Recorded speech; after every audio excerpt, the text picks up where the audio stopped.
जय श्री राम। भाई और दोस्तों, हमारा चैनल राम के संग के गुप्ता को लाइक सब्सक्राइब करें और राम कथा निरंतर सुनें। कल से आगे की कथा प्रारंभ करते हैं।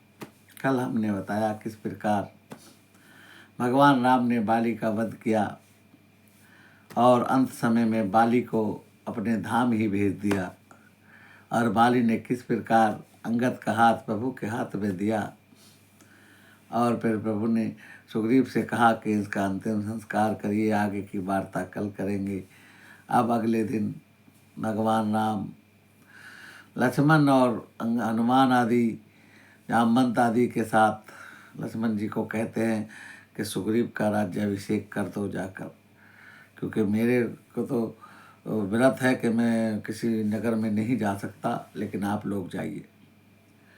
लक्ष्मण जी जाके सुग्रीव का राज्याभिषेक कराते हैं और सुग्रीव फिर प्रभु के पास वापस आते हैं। प्रभु कहते हैं देखो वर्षा ऋतु शुरू हो गई है, अब ये 3 मास हम यहीं पर कुटिया में विश्राम करेंगे और आप भी अपने महल में रहिए, लेकिन जैसे ही वर्षा ऋतु खत्म हो आप तुरंत बानर भालुओं को बाहर चारों तरफ भेजना है और हमारा कार्य करना है। याद रहे, अब 3 महीने बीत गए। 3 महीने वर्षा के बीत जाते हैं। सुग्रीव अपने खाने पीने आनंद में मस्त है, संगीत में मस्त है, उसे प्रभु का काम भूल गया। तब भगवान 3 महीने 4 महीने हो गए तो भगवान ने कहा कि भाई लक्ष्मण, ऐसा करो, तुम धनुर्वाल लेकर जाओ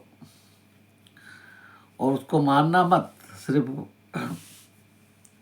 डरा धमका कर मेरे पास ले आओ।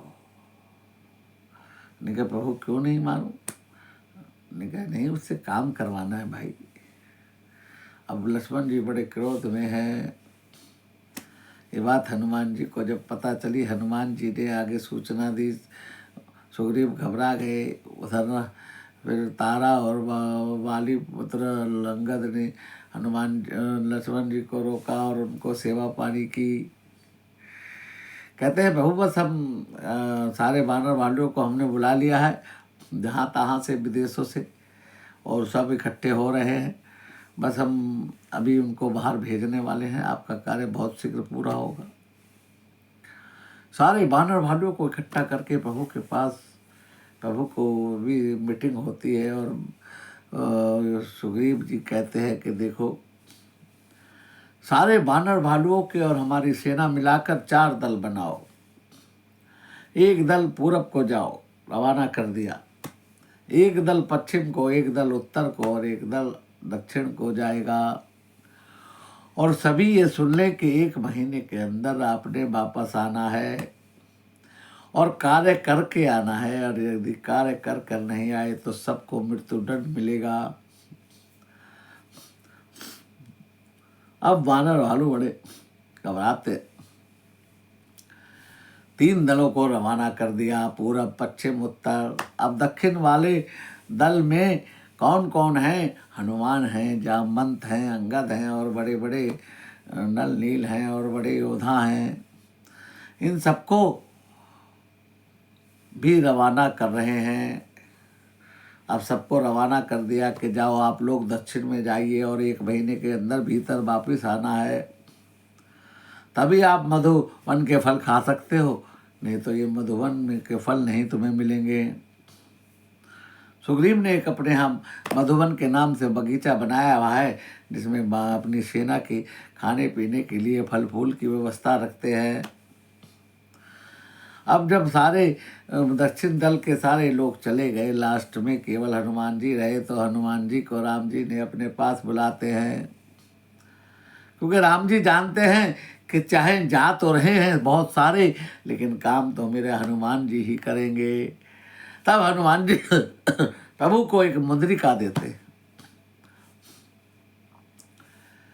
कि ये निशानी रख लो, ये निशानी आपके बड़े काम आएगी। ये निशानी जब सीता के पास जाओ तो उसको ये अंगूठी देना, तब वो समझेगी कि हाँ मैंने तुम्हें भेजा है। और भगवान ने एक गुप्त बात और बता दी कि भाई ये जो है याद रखना, अगर ना पहचाने तो ये भी बता देना। तब हनुमान जी भी चल देते हैं। अब सारे चलते चलते रास्ते में समुद्र और के बीच में एक आश्रम है। वहाँ एक साध्वी स्त्री जप का तप में ध्यान में लगी हैं। उनके आश्रम में सुंदर सा सरोवर है। सब लोग वहाँ जाकर जल पीते हैं और कुछ फल खाते हैं। तब हनुमान जी उनको प्रणाम करते हैं। वो पूछते हैं आप लोग कौन हैं और कहाँ जा रहे हैं। अब ये कहते हैं कि माता हम तो सब राम के दूत हैं और राम जी की सीता जी का हरण हुआ है, उनको ढूंढने के लिए हम जा रहे हैं। वो पूछती क्या राम का अवतार हो चुका है? बोले हाँ। अब ये देवी तपस्या में लगी थी। तुरंत कहती है कि ठीक है। अब वो कहते हैं कि माता हमें तो इस आश्रम से निकलने का मार्ग ही नहीं सूझता, हमें समुद्र की तरफ जाना है। वो कहते हैं आप सब लोग एक जगह इकट्ठे हो जाइए और आंखें मीच लीजिए बस। सारे बानर भालू इकट्ठे हो जाते हैं हजारों और आंख मीचते हैं और वो देवी उनको अपने योग बल से सीधा समुद्र के किनारे पहुंचा देती है। जब वो आंख खोलते हैं तो सामने विशालकाय समुद्र खड़ा है।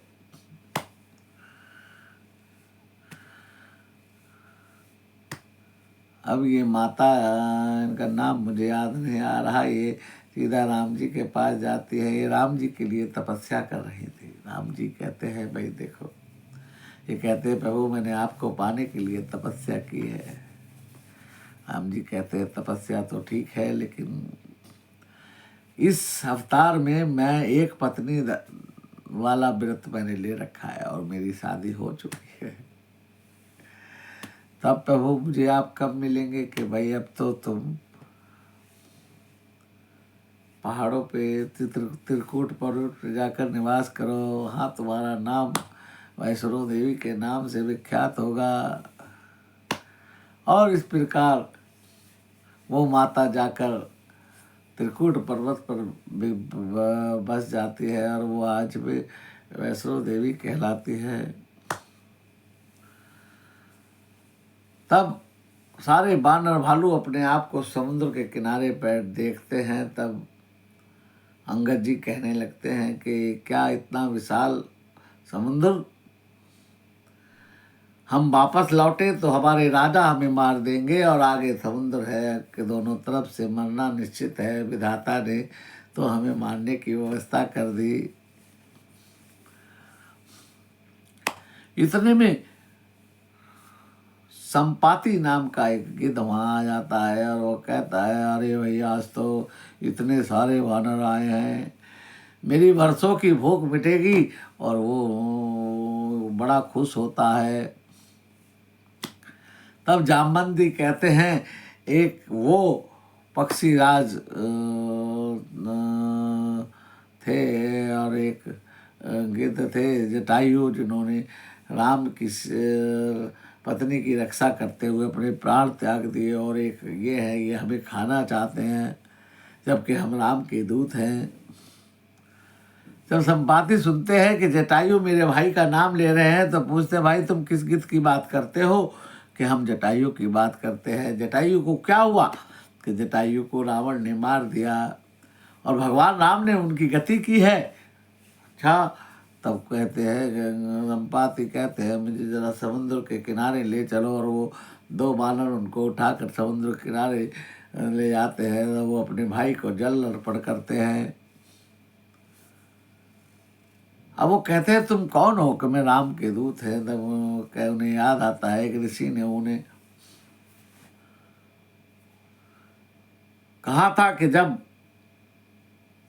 त्रेता में राम के दूतों का तुम्हें दर्शन होगा तुम्हारे नवीन पंख आ जाएंगे। अब बस ये सोचते ही संपाति के नवीन पंख आ जाते हैं और वो तो उड़ने लगते हैं।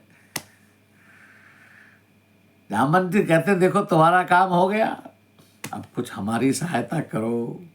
संपाति कहते हैं ठीक है मैं सहायता करता हूँ, और वो देखते हैं, कहते हैं देखो वो सीता बैठी है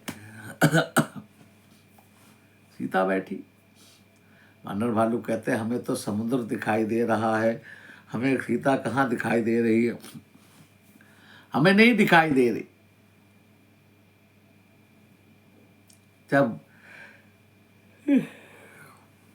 संपाति कहते हैं कि देखो